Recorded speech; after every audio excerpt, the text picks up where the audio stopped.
In his final report to the Attorney General, Special Counsel Jack Smith stood behind his decision to criminally charge President-elect Trump for his efforts to overturn the 2020 election. In the 137-page report, Smith again detailed the evidence that he and his team amassed and would have presented at trial, writing, quote, "But for Mr. Trump's election and imminent return to the presidency, the office assessed that the admissible evidence was sufficient to obtain and sustain a conviction at trial." The report was written before Smith resigned from the Department of Justice last week.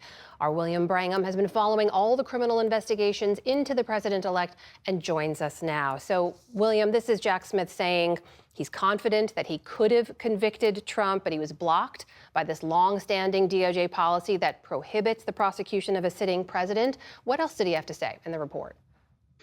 That's right, Amna. We should also say federal prosecutors always say, as a general rule, that if we could have gone to trial, we would have been able to convict the defendant. I mean, federal prosecutors, by their nature, do not indict people they do not have a great deal of confidence that they could win against. But that said, this report is really a summary and a sort of encapsulation of all the evidence that his indictments have shown over the last year. There's nothing really new in here. They're simply alleging that Donald Trump knew that the 2020 election was lost, that Joe Biden beat him, that there was no widespread fraud, and that he refused to accept those results. And Smith writes, Trump then engaged in an unprecedented criminal effort to overturn the legitimate results of the election in order to retain power.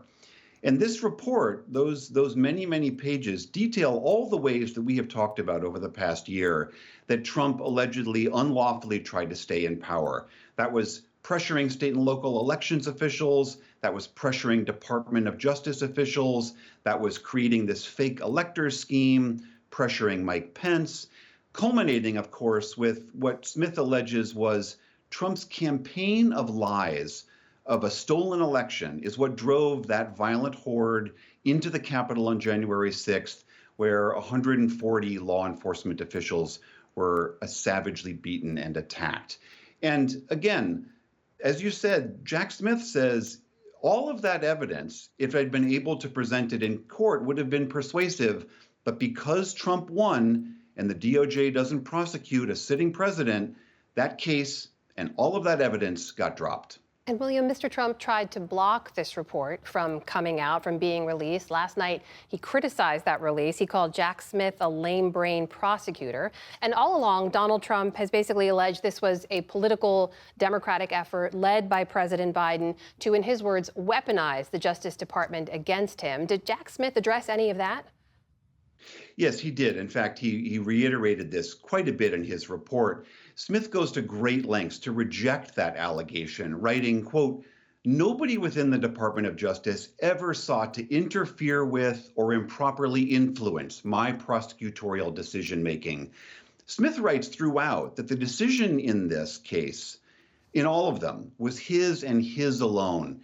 He writes, "The ultimate decision to bring charges against Mr. Trump was mine. It is a decision I stand behind fully." On the issue that President Biden himself was somehow the puppet master in all of this, Smith says, "For anyone who knows me, they know that that idea is, in a word, laughable." So, William, this report covered the January 6th investigation, but there was another investigation by Jack Smith that was into Mr. Trump's alleged mishandling of classified documents at his Mar-a-Lago estate. That is not in this report. Will we ever see that volume? That volume it's complicated. That case, as you remember, was dismissed by the judge that she argued that Jack Smith was improperly appointed to his position. That report has been written. It is with the Department of Justice, but the department has said they're not going to release it publicly, at least, until the cases involving two of the other defendants in that case are finished. So maybe we'll see it. We don't know. It won't be anytime soon. All right. Our William Brangham, thank you so much. Thanks, Amna.